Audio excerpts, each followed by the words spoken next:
Face, Springs Eternal, Goth Boy, Click, Misery Club.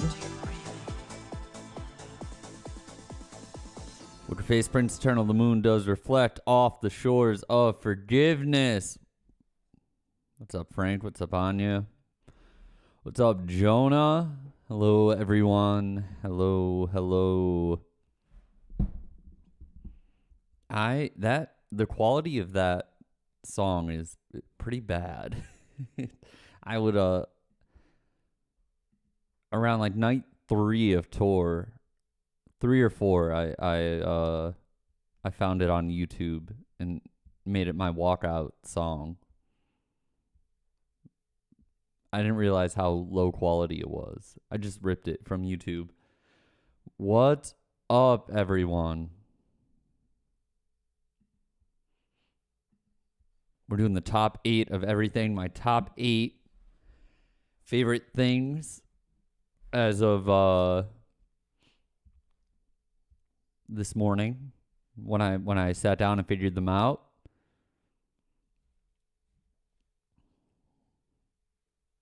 What's up? I'll tell you what, I don't think I could name 8 Twitch streamers. I could probably name more. Thanks, Ruby. I could probably name more people who frequent this chat than I could actual Twitch streamers.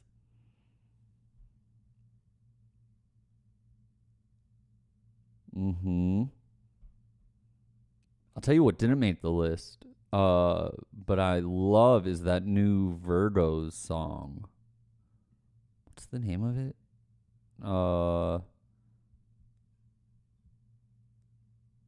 Oh boy. Plow?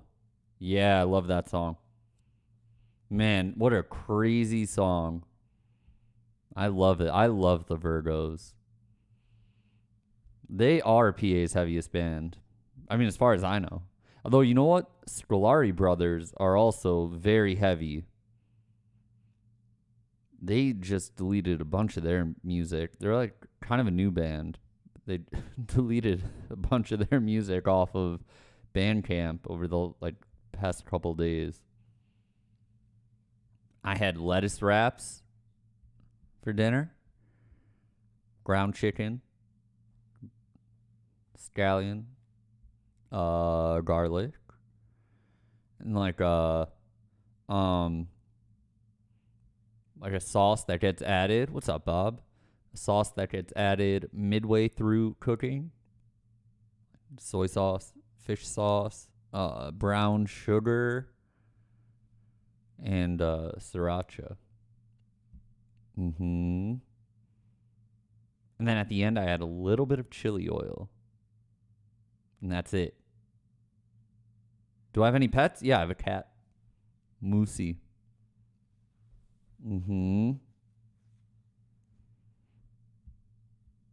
Yeah. Listen, a couple things. Moosey is the star of the show. That's true. Listen, we'll probably have some time for open forum, so if you have any questions or comments or anything like that, you can post them there. I feel like that's going to be an interesting one today. Been selling stuff on Depop. Moosey's, I think she's asleep right now. There's the Depop that's going on. I don't think we added anything new over the past couple days, but in case you missed it, there's there. You can find my music here. Any links here, merch here. And I'll just get into it. I'm going to go through my top 8 favorite things at the moment. Some of them are I wouldn't say they're not all my favorite things, but some stuff sometimes I'm like, well, I have to be able to talk about this stuff, you know what I mean? So whatever.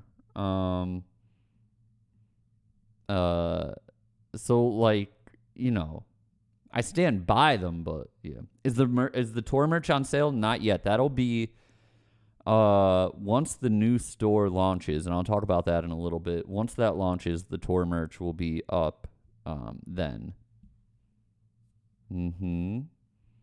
Still trying to figure out what happened to the kid who lied about his virginity. Oh yeah, I would like an update on that too. If that person's listening, if you told your girlfriend about that, I would like to know how that went. There was also a divorce that I would like an update on.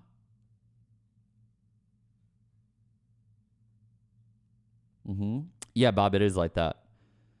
It is like that. All right, first things first. Well, I'll just get into it. Here's 8 things. Oh, wait, hold up. Andy was fired from their job. I would like to know why. Did I see the Scar Girl drama on TikTok? I don't even know who that is.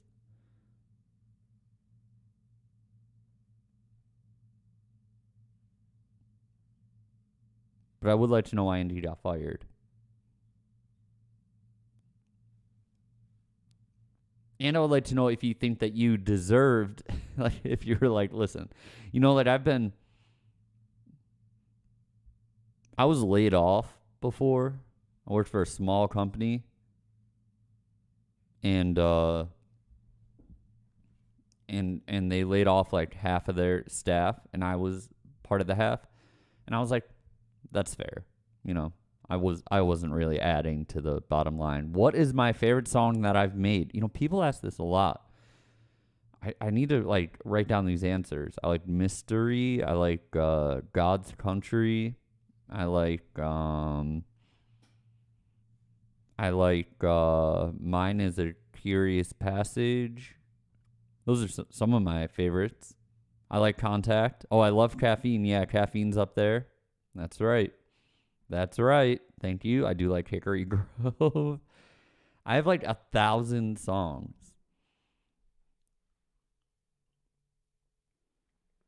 Is it bad to job hop? No.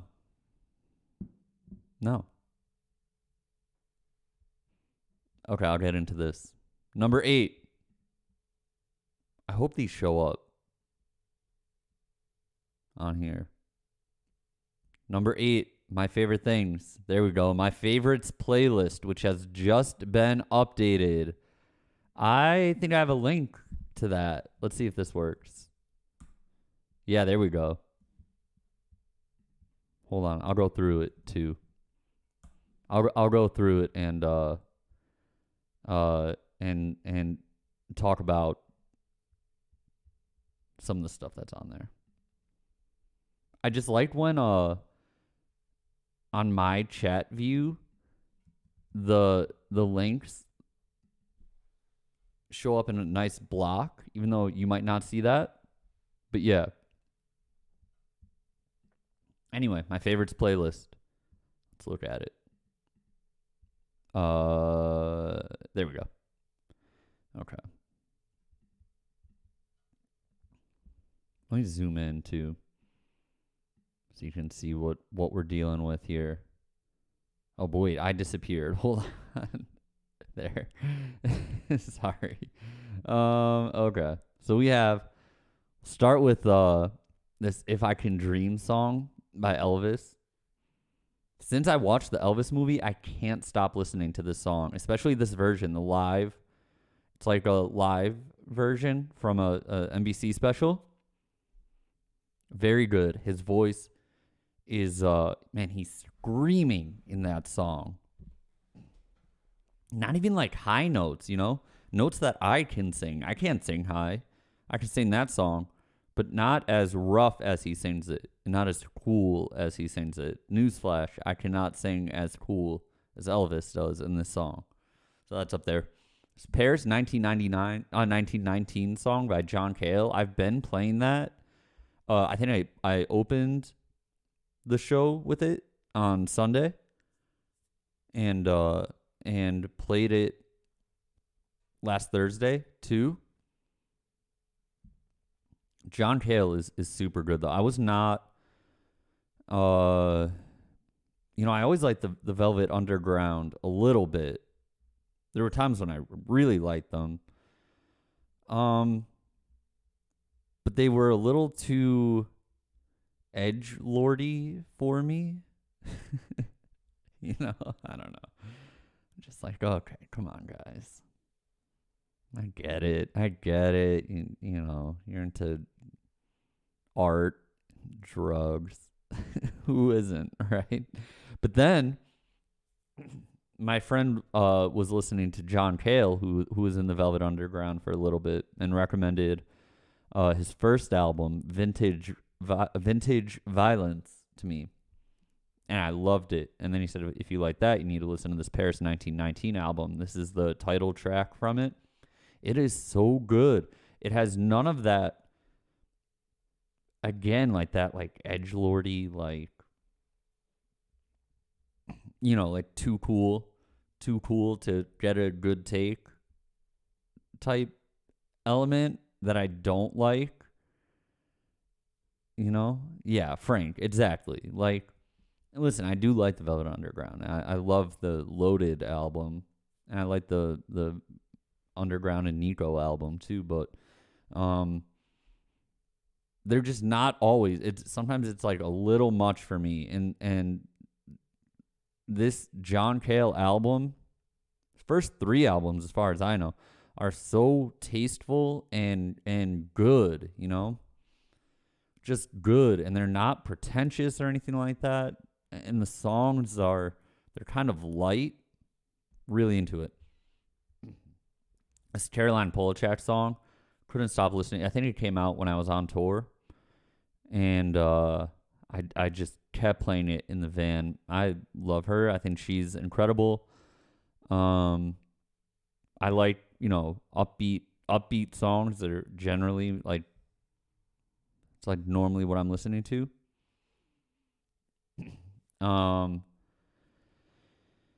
And yeah, I don't know. I just love that song. Darlin' by the Beach Boys. I'll talk about the Beach Boys more in a little bit. Just has this crazy, it's a super good song, and it has this crazy background vocal thing going on where there's a weird rhythm with the background vocals and the horns in the song during the chorus. Here, I'll play it. I'll get flagged, but I'll just play like the first couple seconds so you hear what I'm saying. But they do this thing. Carl sings like "Darlin'," and then everyone else in the background says like "Did darlin'," and the way that they do that with the horns is so good. Here.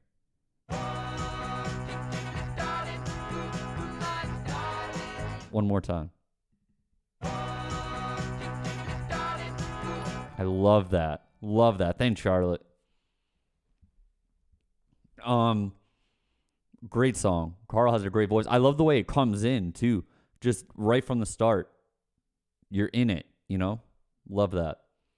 All right, this Tom Waits song. I like Tom Waits. I have a weird relationship with listening to Tom Waits where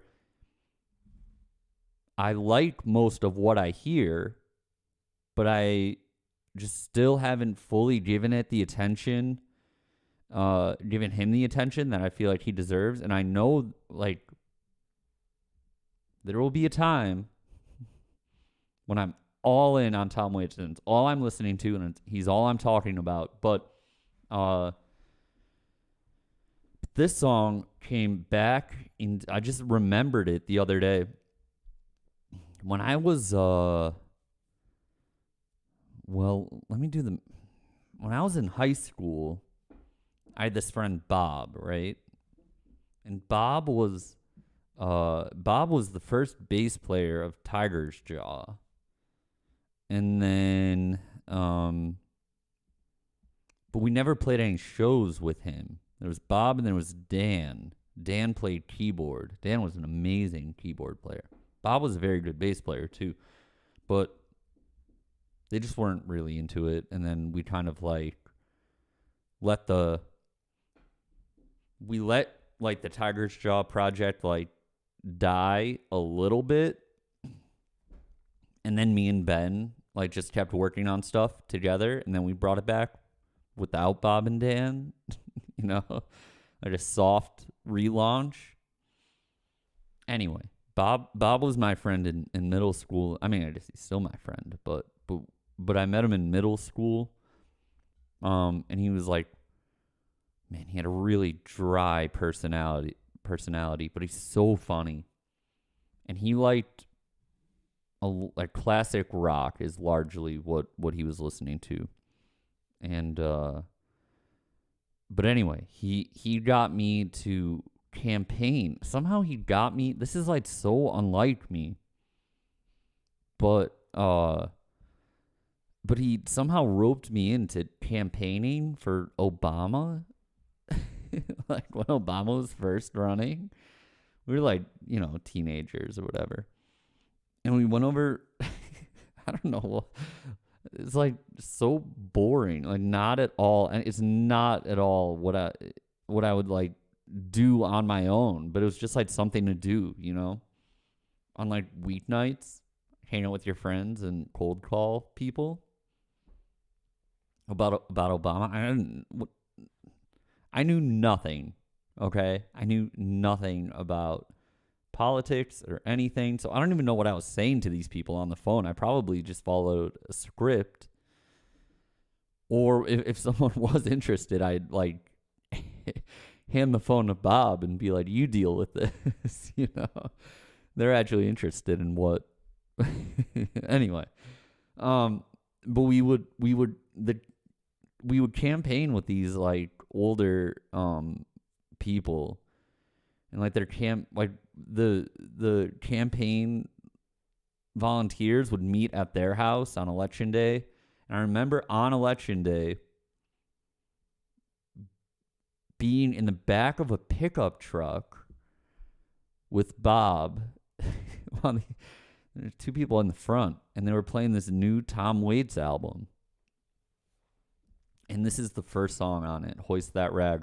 And man, similar to Elvis in that first song, Tom is screaming in this song. I believe it was produced by Les Claypool, if I'm right. Now, here's the only thing.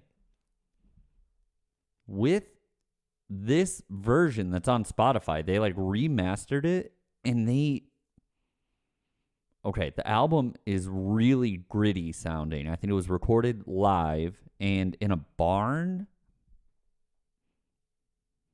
At least in high school, I was told that it was recorded in a barn, and I've never went back and fact-checked that. Anyway, but this is the first song on the album, and it's awesome, but they remastered it, and it's not as gritty. So if you can find the original version of it, go for it.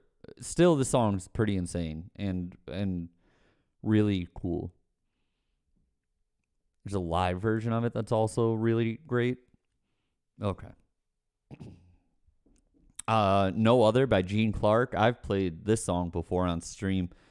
Pat Breyer played it on the way to a Pay for Pain show, and it was just like one of those things where you hear a song in the background and you're like, oh, I love this. It's one of those songs. Alien Observer by Grouper, one of my favorite Grouper songs. Has a cool, like, I don't know what she does I don't know what she's doing with her voice in this song. I don't know if it's a long delay or if she's singing it like around, where you're staggering the lines like this.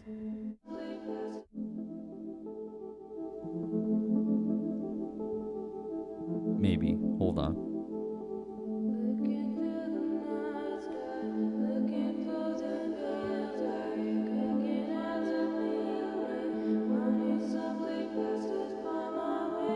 But it all comes together on that fourth line. Really great.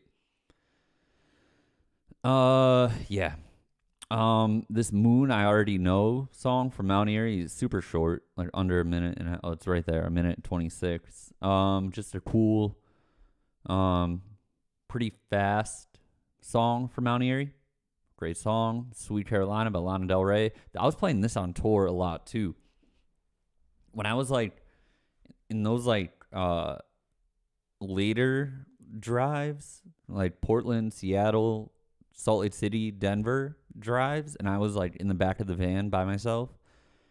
I was listening to a lot of Lana Del Rey, and I love this Blue Bannisters album. I think it's my favorite of hers, which no one else seems to say, but I don't know. But yeah, great song. Plow by the Virgos, which I just talked about. They're just local band releasing catchy, heavy music. Really great. Has a cool part where the bass, their guitars cut out and it's just bass and drums. Oh man, I love it. Let me see.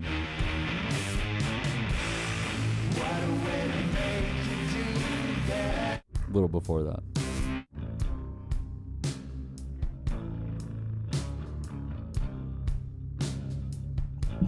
Yeah, confirmed. What was the worst song someone played on the Oxon tour? I mean, there was a 5-hour drive where Brody and Dane were Brody and Dane was just listening to like metalcore, and a lot of that was really bad. I heard the worst song. I heard the absolute. Oh, I'll tell you what. No, the worst song. Oh man, I don't even know if I want to talk about this. I heard this song. Jonah, if Jonah's here, do you have you ever heard that song that's like a tribute to the band Real Friends? Do you know that song? That got played. Oh man, if you don't know it, I'll send it to you. Do you know that song, Jonah?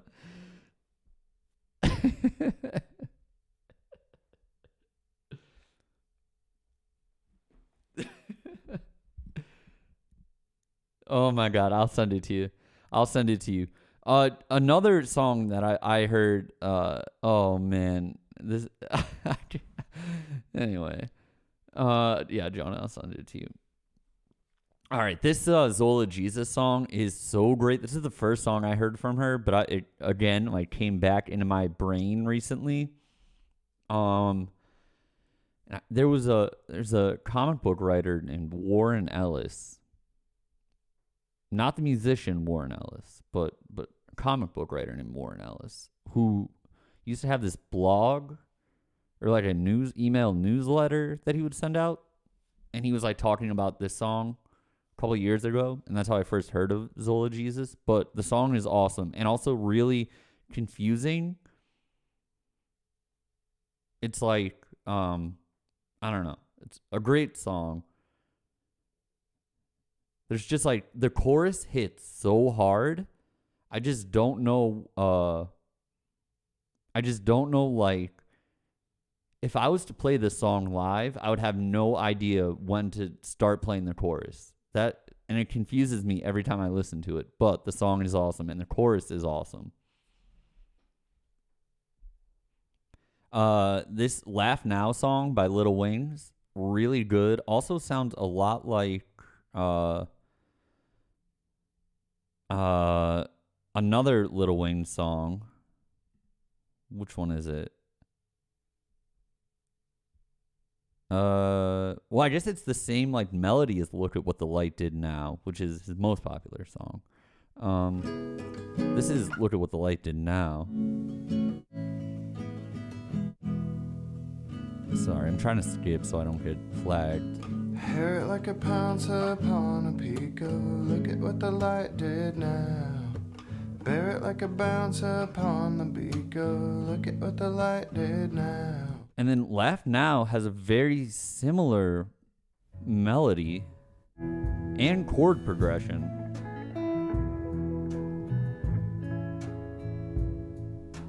They'll take me to the distant swamp, I hope they do. When they don't ask you, only find a place for you. Anyway, his voice is awesome. His guitar playing is awesome too.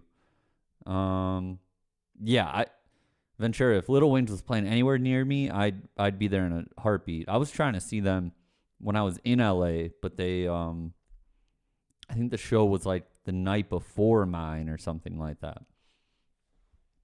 Somewhere There's a Feather by Nico. Me listening to Nico is a result of me listening to John Cale.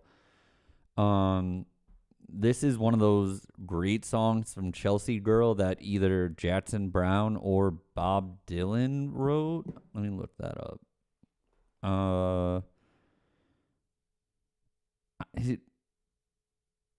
My gut says Dylan. I just Googled Somewhere There's a Feature. That'll be my version of it. Oh, I don't know. I don't know who wrote this.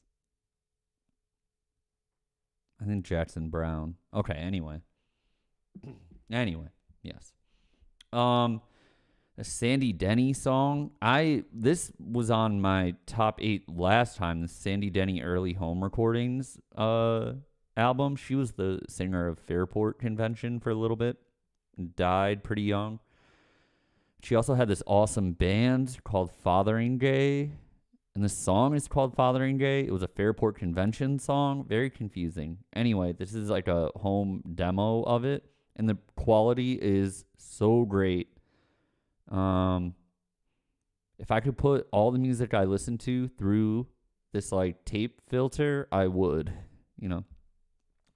Pavement, I've been listening to a lot of Pavement recently. Not really anything more to say about that.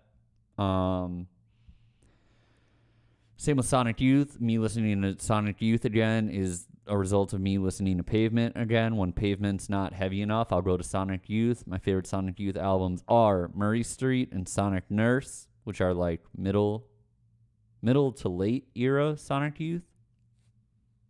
Early 2000s, mid 2000s, I think. I don't know when this came out. The name of this song is Radical Adults Lick Godhead Style. Really cool song. And there's a good video of them like writing this song on YouTube. Yeah, I love Murray Street though. Love that album. This Blondie song was on, I don't know, Katrina is always singing. I think it was on a Row playlist. Great song. This Eyes to Kill song I played on the GBC and Friends DJ set the other day. This Land Is Zubin Never song. Never's voice is so great on the chorus. I wish I could do that. I wish I could sing the way he does. He has like a graveliness that's really nice. Maybe I'll ask him to teach me how. All right, this Richard and Linda Thompson song. They were Richard Thompson was also in Fairport Convention. I swear to God that this song, the same friend who told me about John Cale also put me on to Richard and Linda Thompson and Sandy Denny and Fairport Convention, and a lot of music I listened to. I swear that this song was played around my house. Thanks, Robert. Was played around my house when I was growing up. Like, I don't know if my dad listened to Richard Thompson, and it would make sense. Like, my uncles would be into that. But I heard this song recently and like knew it, and it's not that popular of a song, so I don't know. Yeah, and it's like a weird song. It's like silly,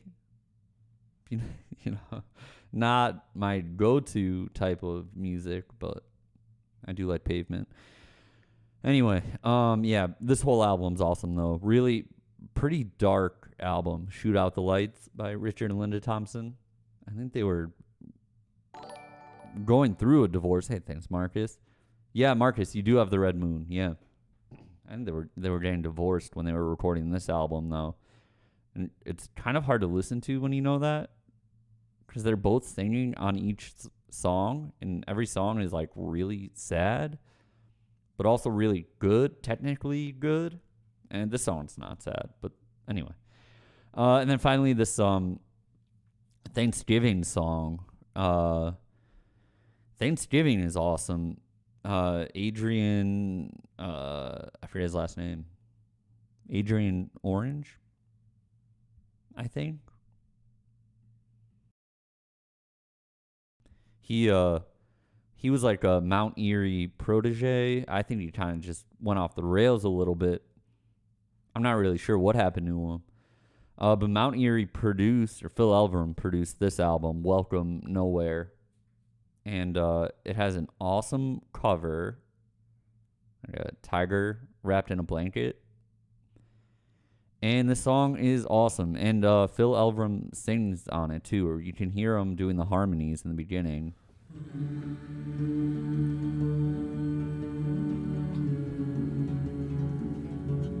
And the guitar playing is very Mount Erie-esque. And Thanksgiving has an awesome voice too. Really deep voice and smooth. He's awesome. Tiger Shaw played a show with him years ago at this like house venue, this basement venue. And I remember hearing that Thanksgiving was going to be playing at that house, so I called. Well, I was at a show. I was at a Tiger Shaw show, another house show, and someone told me Thanksgiving was playing there.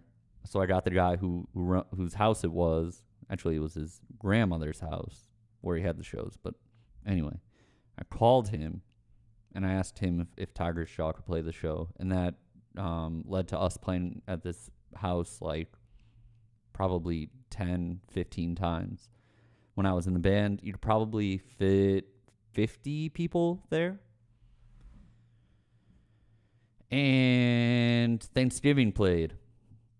And he didn't play a single song that was released. And most of the songs that he played were read from a notebook of songs that he was writing on that tour. And the band that he played with, he had met the day before. So he was on tour solo, and then the day before he picked up a band and he was playing songs that weren't released and that they hadn't practiced. Wasn't kind of one of those don't meet your hero moments. Actually, it was really disappointing. He was just like kneeling on the floor reading, I don't know. And then just like hoping that the band would pick up on what he was playing, Anyway, the name of that song is Rich, and then in parentheses, Homeless. Yeah. I know, that was a sad day for me. I was like, oh man. All right, anyway, that's my playlist. Here you can if you're on Spotify, here's the link. Right there. Yes. Okay. Number 7. I haven't looked at these since this morning, so I forget. Favorite Beatles albums? White Album and Let It Be, I would say. But yeah, that's my playlist. Number 7. These will be a mystery to me as I have no memory. Oh, the OC. Okay. I'm almost done with the OC. I've watched there's 4 seasons. I'm about halfway through season 4. Yeah, that was the first of my favorites, Marcus, was that playlist. Okay, I would like to know why no one told me to watch the OC. I'm curious as to why no one ever suggested this to me. I thought it was going to be one of those like, wait a minute, you guys don't know about this? Hold on. Yes. It's on HBO Max, I think. But it was on Fox. It was a Fox show. Yes. It's where when Doves calls himself young Marissa Cooper, that's where it's from. What is it? It's okay, boy. Well, it's a show about high schoolers in Orange County, California, in the early 2000s.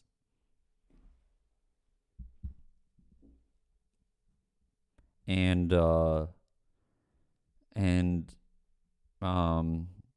yeah. So there's like 4 or 5 main characters, maybe more. And it's just about like their, the lives of people living in Orange County, and the lives of the high schoolers there and their parents and stuff like that. But there's a lot of like music stuff in it too. Like they always hang out at a venue and there's always bands that play. So there's like a lot of bands that make appearances on the show, like The Killers, Modest Mouse, who else? I forget. Yeah, it is like Laguna Beach. Yes. Wait. Oh, Death Cab. Yeah, Death Cab's on it. But is Laguna Beach scripted? Yeah, right? That's like a drama? Yes.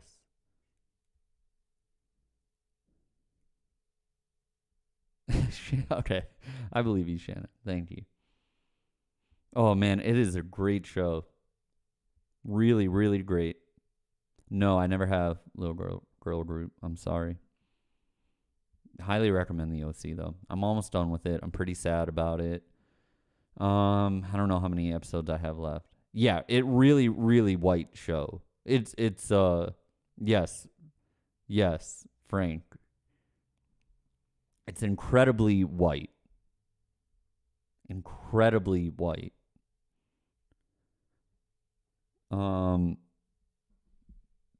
Still a great show. Highly recommend it. I always thought it was just I always kind of assumed that it was just like the first of those, like, like, not even the first. I just assumed that it was a how can I put this? Like when you're young, well, Andy, I would say, hold up. First off, Andy, I would say it's not for girls at all. There's really, I mean, it's for everyone. Largely, there is so much. Yeah, Shannon, there's so much great drama in it. It's really compelling. It's really funny, legitimately funny at times. Not like funny, like, see, all right. My point is this, when you're young, right? And you grow up watching a set of shows, and then in your brain you're like, oh, those shows were the best, right? And then there's a generational thing where the generation before you is like, no, I'm too old for that. Actually, this stuff is better, and it's stuff that came out like 5 or 10 years earlier. I always assumed the OC was one of those shows where it was just another teen drama show, but because I was like in high school when it was coming out, or middle school, or can't really do the math. I don't know. Anyway, I assume that that's why it was so highly regarded. Turns out it's actually great, like really, really good. Cyberpuff says, "Aren't we past the this is for X gender conversation?" Yeah, we are. Yeah, we are. But there are people who might be like, I don't. That show is not for me. I'm telling you that this show is pretty much for everyone. Highly recommend it. I'm gonna be sad when it's done. Number 6. Okay. So my 2 favorite Beach Boys albums are Carl. All right. Well, they're Holland, which came out in 1972, I think, and then this other album. Stick with me here. The name of the album by the Beach Boys is Carl and the Passions. So Tough. Okay, so what it is Carl Wilson was kind of leading the band at this time, early 70s, and they created the name of yeah, the name of the album is like it's like as if the album was by a different band, a band called Carl and the Passions. Okay, so the name of the album is The Beach Boys, Carl and the Passions present So Tough or something like that. Second favorite album is Holland. Actually, Holland is number one for me.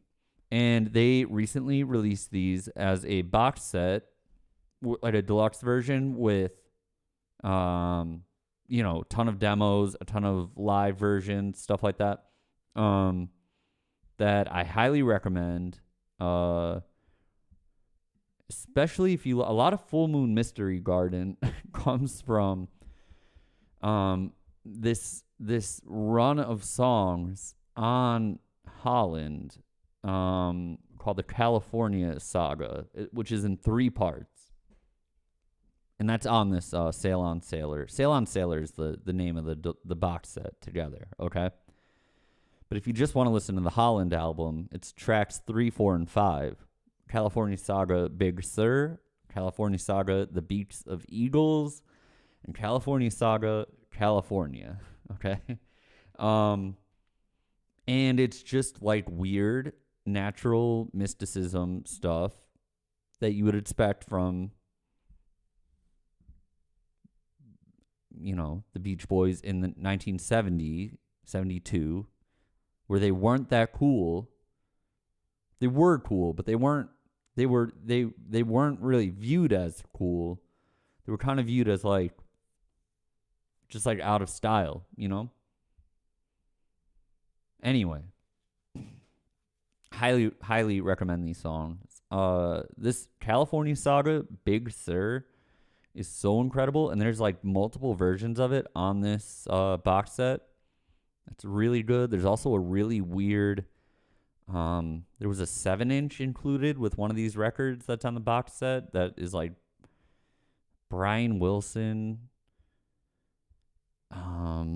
He recorded like some, I don't even know what it is. It's like a radio play or something. I don't know, where he's like a creature stuck in a piano or a radio. I don't fucking know. But that's on there. And there's also like a full live set of them playing at Carnegie Hall, which is really interesting because no, I didn't buy the box set. For the record, this is on Spotify.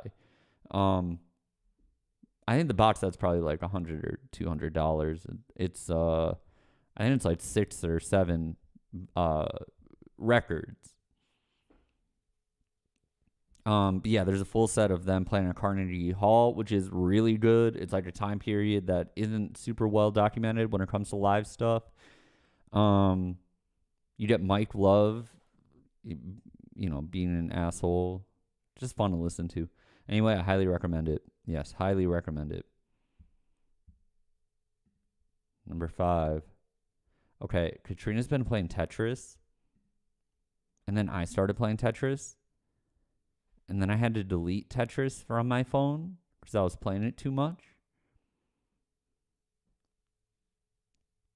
But now, once or twice a night, I'll ask Katrina for her phone to play Tetris. What Tetris am I playing? I am playing, I go to the App Store, I type in Tetris, and I download the official Tetris game. Now, there are so many ads, and there's no way around these ads. And the ads are terrible. With that said, I can't stop playing Tetris. It's really, really incredible. How do you guys play it? I didn't realize we had so many Tetris players in the chat. Yeah, see, Marcus, that's what I should be doing. But I don't even want it on my phone because I just play too much. My high score is 75,000. Katrina's is about 100,000 more than that.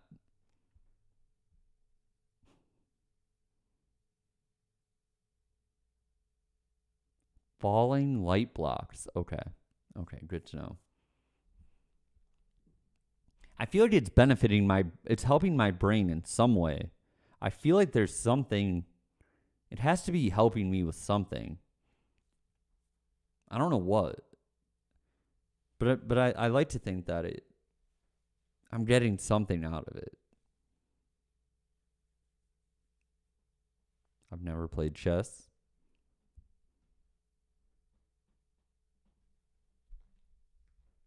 Okay, thank you. EUGHF. Thank you. I do play Sudoku like when it's around. Like my grandmother has some books. Sometimes I'll play it there. Yes. Yes. What's number 4? Oh. All right, so I've been working on new music. This is I can't say too much about it because I don't have too much to say about it. But I finished a song last night. And I finished a song last week. The problem is that I'm not going to be able to release any of this music anytime soon because I have an album coming out in May. And Run for Cover is not going to want me to put out more music like shortly after that. They'll want me to wait. But I'm back to writing. And aside from like a feature or two that I did, like before tour, these are the first songs that I've written since then, and since Full Moon Mystery Garden and this upcoming LP. So I'm excited about that, and I think the plan is just to keep recording, and I don't know, like stacking songs and projects and finishing projects and then just sitting on them until I'm able to release them. I don't know. I feel like that's not such a bad thing, you know?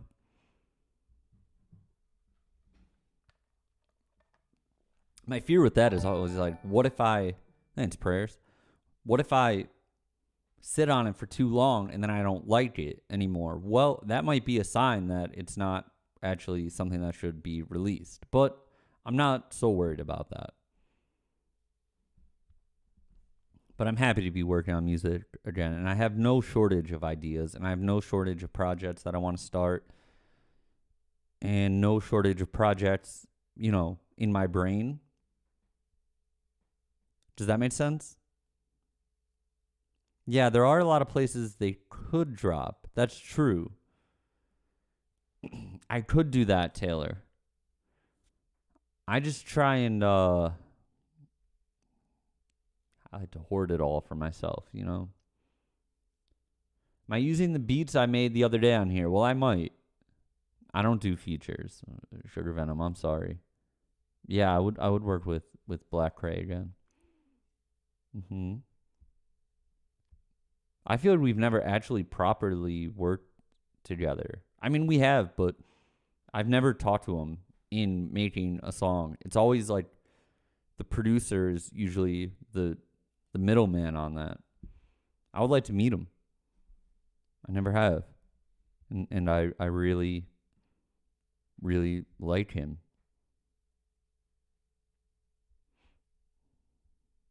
Okay. Number 3. Oh boy. You guys know about this? I'm sure you do.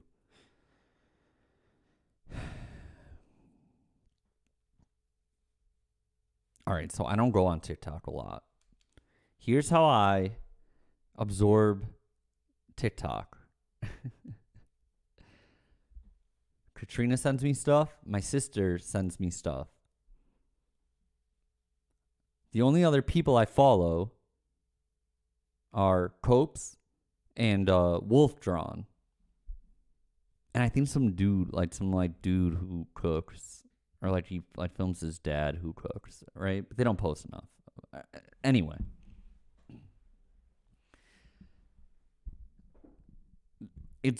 I'm usually more than happy every other day or every 3 days to open up my messages, go through like what people have sent me, curate the feed that they've curated for me, and then and not really dive into it anymore.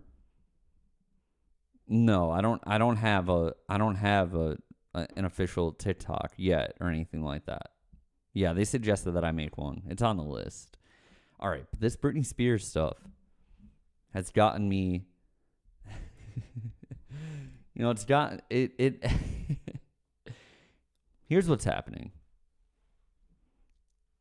You'll remember the Free Britney movement. Now, also, I'm not an expert on this, so you're getting it from like me, okay?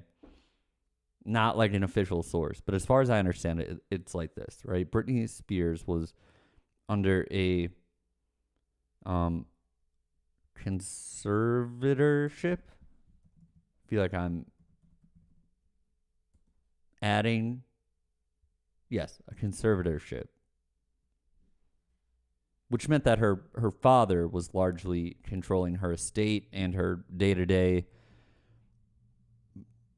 dealings down to like where she could go and who she could hang out with and everything well into her adulthood, okay?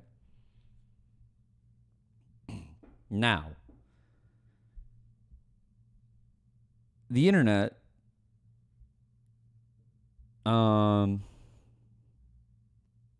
Britney stans had decided enough is enough, okay?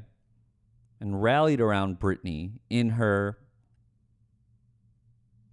attempts to get this conservatorship dissolved. Meaning she would be a free woman, free to do whatever she wanted, right? Okay. And then she won that court case. However, there's been a lot of weirdness recently. Britney Spears got married last week. And TikTok has decided that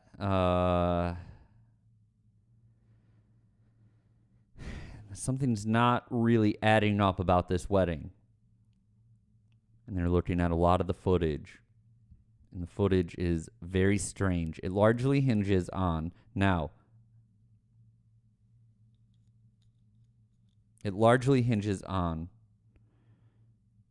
the idea that, one, you cannot see her in the footage. Of all the official, videos or pictures that were released from this wedding, you barely see her, okay? She's very far back, or you don't see her. Any close-ups are of her husband, okay? That's a big part of it. Another part of it is there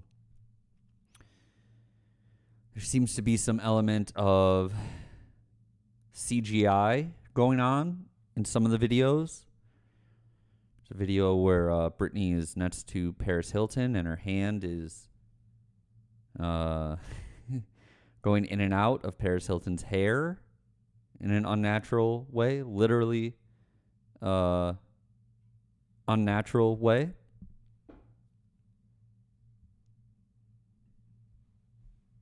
A lot of stuff like that, okay?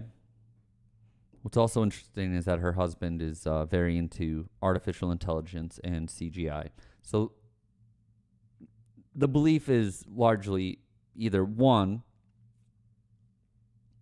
Britney is actually not a free woman, and this footage is being doctored or created to give the illusion of it when really, she's under control of her father or something like that. Or you can go deeper and look into Britney's roots as a Disney child and the Disney system and,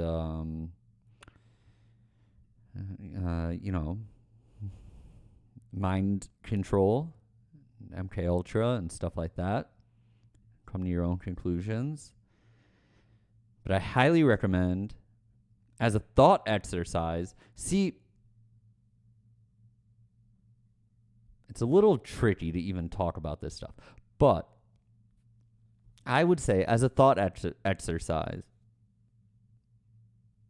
go on TikTok, which is largely where this is playing out. See, I don't really understand this either. Like, why? I don't know if it's a generational thing or if it's because TikTok is like pretty liberal with like what you can find. For example, there are topics that you cannot find on YouTube, or Twitter might be a little bit different now that Elon's in charge, but there used to be stuff that would just be wiped from there, or so buried in a way where you wouldn't be able to find it. And maybe TikTok just like isn't. It just isn't. I know. I'm trying to be careful with what I say here, but TikTok seems to be pretty liberal with what you're allowed to talk about on there, which is like literally anything, right? For better or for worse. I'm just saying, as a thought exercise, I recommend looking into this, drawing your own conclusions. I have drawn no conclusions from this, except that something could be up, something could be weird, but I don't know. Anyway, I can't stop thinking about it, and it has me like on TikTok. Anyway, what's number 2? Okay. Number 2.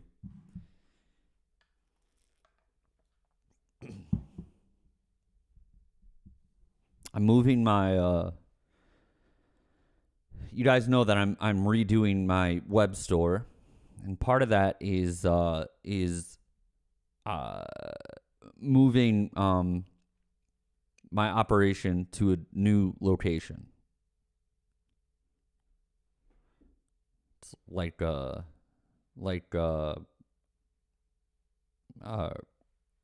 garage, we'll say. Something like that. And it's coming together thanks to Uline, thanks to the help of Katrina. I mean, mostly those two things, okay? Yes, it is cold here. That's an issue. One issue that's been it's cold here, and the heaters aren't here yet. So it's a little tricky. The packing table is largely in place. A lot of the supplies are here. Most of the packing supplies are at the garage, okay? And we're getting close. It's when I'll be able to switch this store over. It'll be a whole new retail experience on the WICCA phase side. I'm very excited for it. There's a lot of work to be done, but the work is being done every day. And I'm really excited about it. And that leads me to number 1. Quickly, I will say that my TikTok algorithm, no matter how much... See, I don't think I'm engaging with the stuff that people send me in the right ways to get my homepage to reflect my interests. Does that make sense?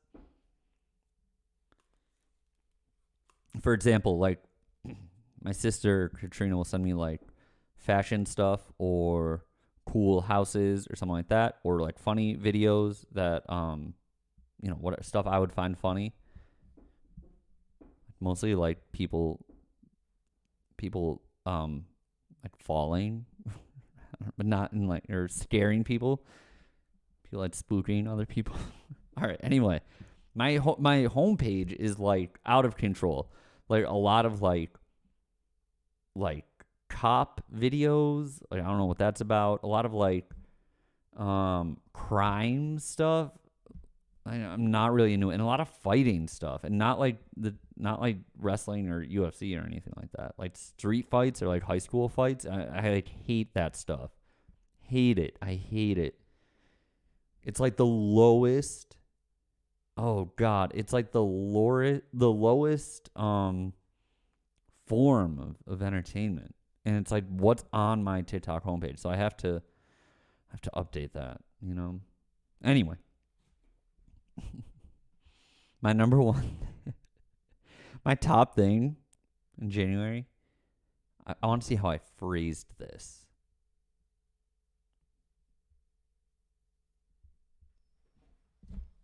Oh, Carver, here's the playlist. Nope. There we go. There's my playlist. Anyway, how did I word this? 2023 shakeups. All right. Listen, I've had a lot. We're 17 days into January. I've done more in the past 2.5 weeks. More significant things in the past 2.5 weeks than I have in a long time. Maybe for all of last year combined, to be honest. And now, how can I explain this?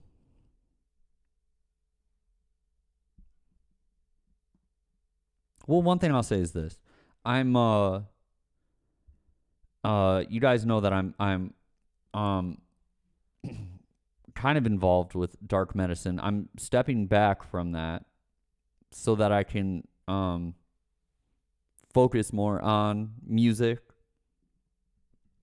and in my own merch stuff and really like dialing in behaviors and stuff like that. And what am I trying to say here? There's a lot I could do with my own web store outside of dark medicine. I've talked about this. There's a lot I can do. Like I said, user accounts and things like that, and more targeted stuff for you, so that you would have like an easier and like more fun experience like buying merch. I don't really know how else to explain it. And like more seamless. You know what I mean? Or stuff like returns or like viewing your order histories and things like that are possible. User accounts, I think I've already said that. Specialized messaging, text services, email services, things that I can't really do as part of dark medicine because that's like a marketplace type environment. All right. So that's all stuff that requires more time for me to work on. More time than I have currently. Okay. So I'm leaving dark medicine. They know this. Okay. So they know, I told. But anyways, I told them this a couple weeks ago.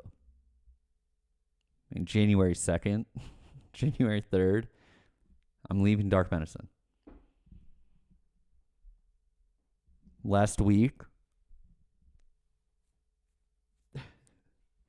I fired my... How do I want to put this? Last week, I parted ways with my booking company.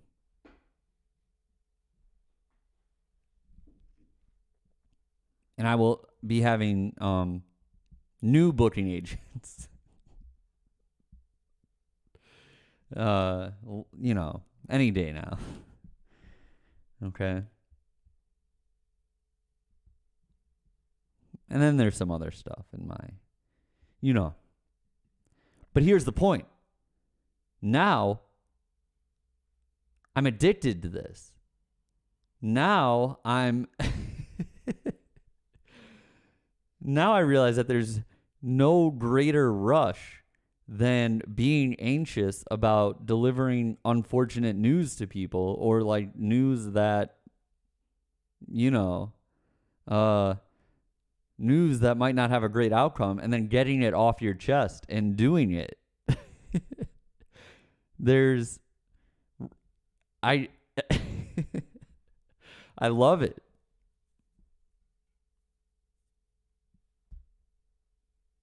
I love it. It's just, I didn't know it would be such a rush, you know. And it is, a lot of this is to get a fresh start and to what I just don't have any interest in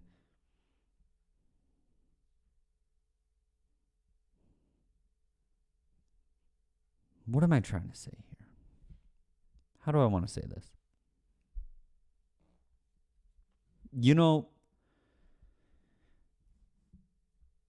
Sometimes it's hard. WICCA is largely, it's a business, and while there's other people involved, it's this is stuff that ultimately the decisions come down to me, right? And it can be easy to become comfortable. But you can't be comfortable, especially in this business, I hate saying it like that, but it's true. I realize how fortunate I am to be doing what I'm doing and to have a following and to be able to, like, not have a real job and everything like that. But I also understand that there's a finite, a finite, maybe not finite, but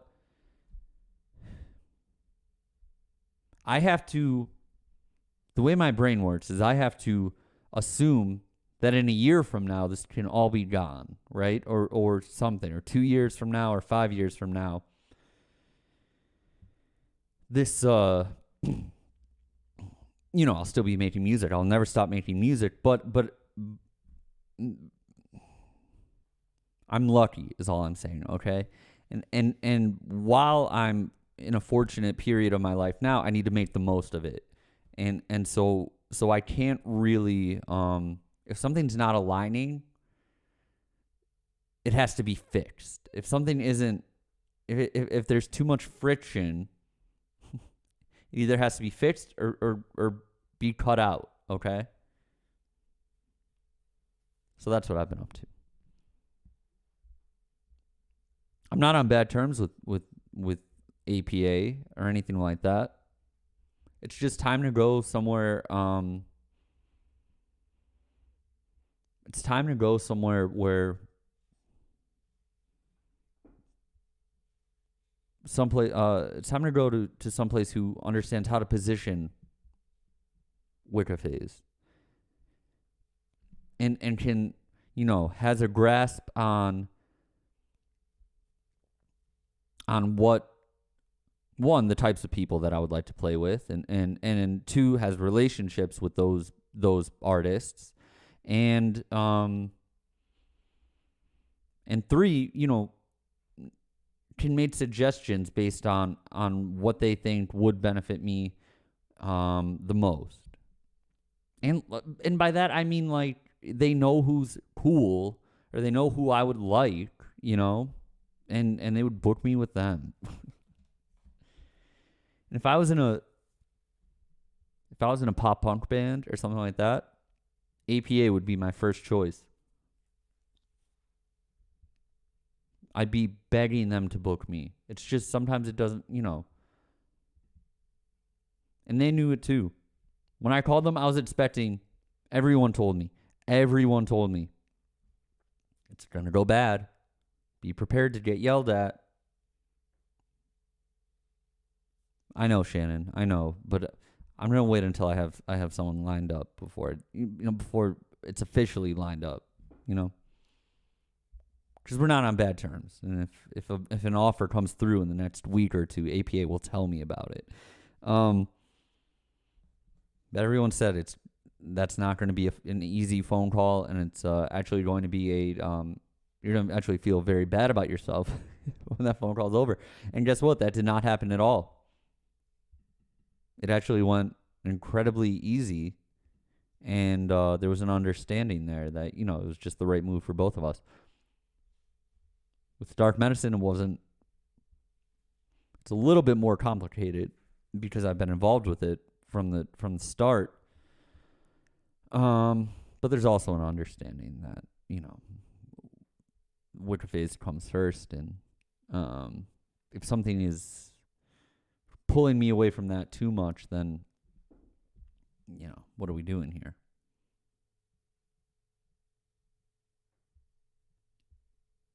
But now I'm addicted to shaking things up, making big changes. Can't help myself. Shannon says the right moves aren't always the easy moves. That's right.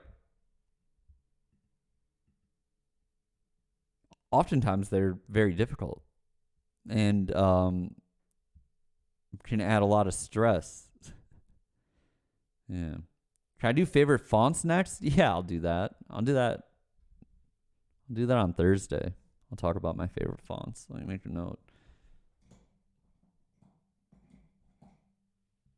I don't gatekeep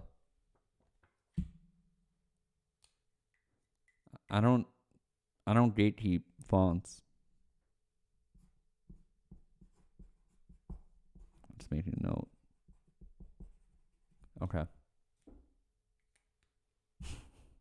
Celery and Taylor Morgan are both on it. I have some time for open forum for like 10 minutes. If you guys have any questions, if you need clarification on anything that I talked about.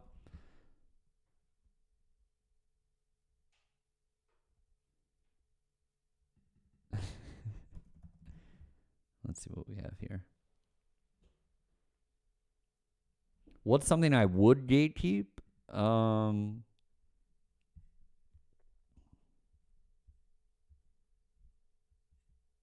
don't know. I'm sure there's something.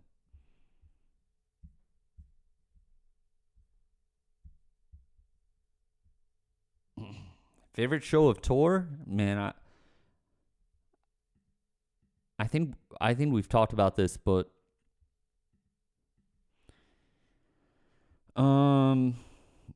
without, I don't like to name. Well, okay. I like Denver a lot. I like Seattle a lot. I like Portland a lot. I like San Francisco a lot. I liked all of them, to be honest. Every show was good. I wish I didn't lose my voice in Portland and Seattle, but aside from that, yeah. There's some of my favorites.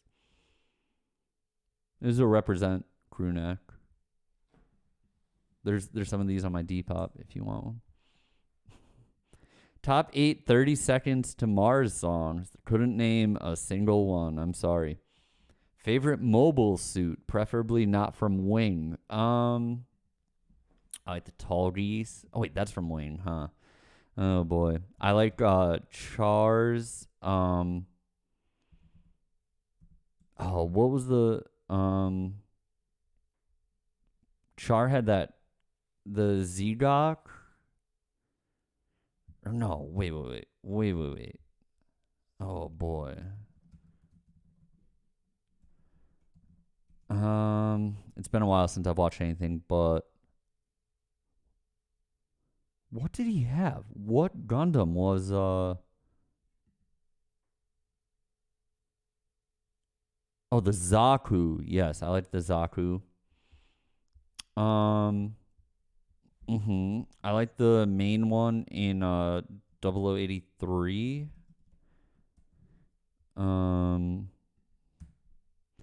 I'd have to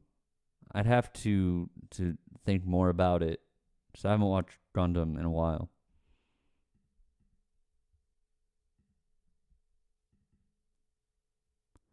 Is there any correlation between your love for wrestling and creating WICCA as a character with its entire lore in similar vein to a wrestler's gimmick?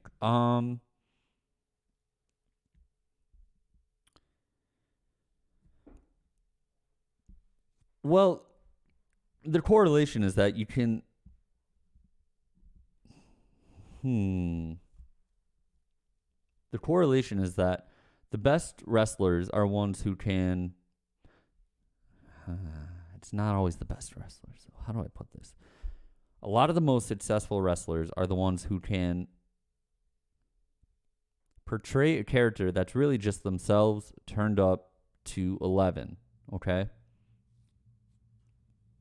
So I've definitely learned from that in the sense that a lot of times I won't write about things that happen to me or anything like that, but they're like amplified things that come from within, if that makes sense. Or they're things that I want to be. I don't know. I don't know if I'm explaining that well.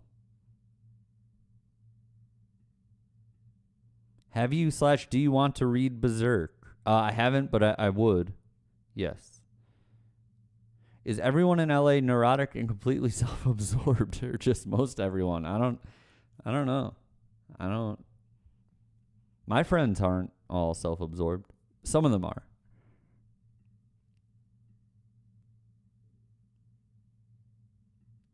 When you're done going through the Full Moon Mystery Garden songs, could you talk about a song from the Two Worlds album? Yeah.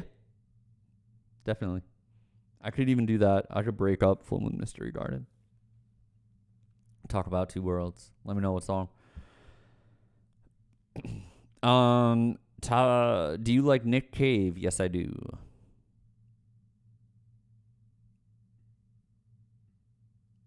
Would you rather go day drinking with Seth Meyers, get high and make pottery with Seth Rogen, or eat hot wings with Sean Evans? Oh, man, I don't want to do any of those. I'm sorry. Who's Sean Evans? Oh, he's the Hot Ones guy? No, I don't think I want to do that. He'd probably know where to get good wings, but I don't know. None of that really sounds...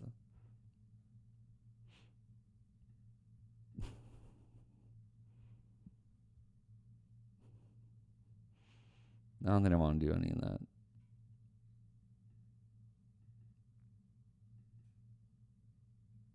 Is Sparrow just your mixing guy, or is there a collaboration planned? He's not just my mixing guy. That is like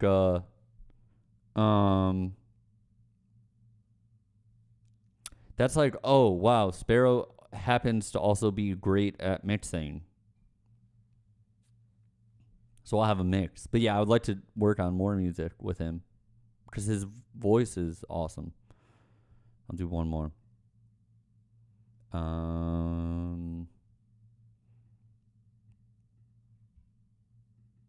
Is it possible we'll get a follow-up to the 2016 Yeah It's True album or a project with everyone again? Curious if there's any plans. Yeah, there's always plans. I would say once a week, someone in the GBC chat is like, hey, let's make an album. And everyone's like, yeah. And then I don't know what happens. There's just like no follow through. Everyone's doing their own stuff. It's tricky, It's tricky. Anyway, I'm out of here. On Thursday we'll talk about I Am the Edge.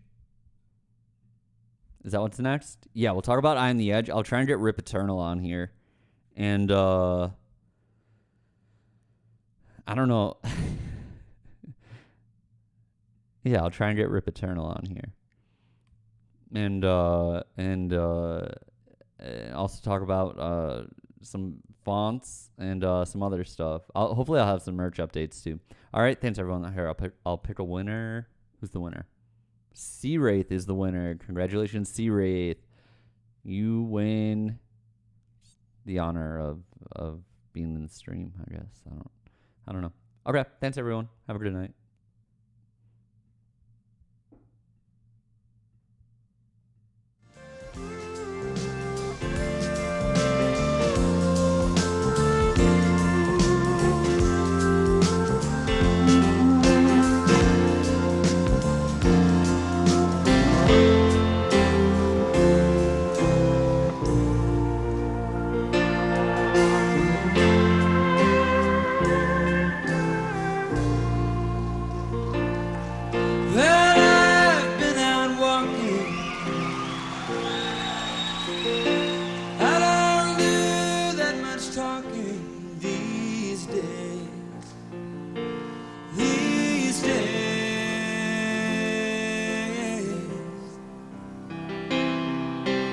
days I seem to think a lot about the things that I forgot to do for you,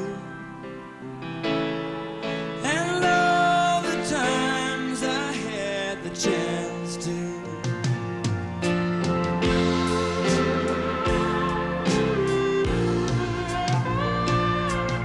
And I had a lover,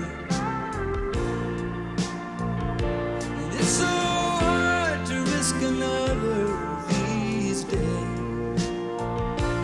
These days.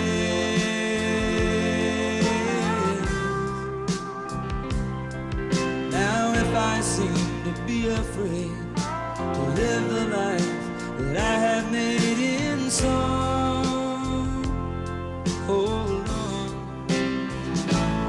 'cause it's just that I've been losing for so long.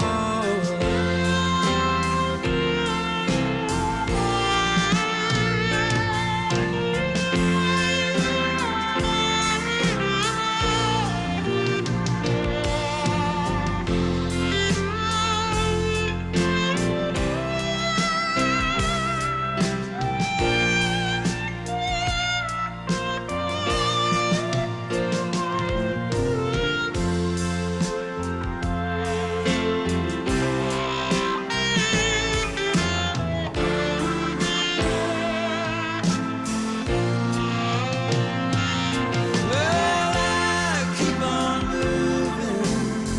moving on. Things are bound to be improving these days. One of these days.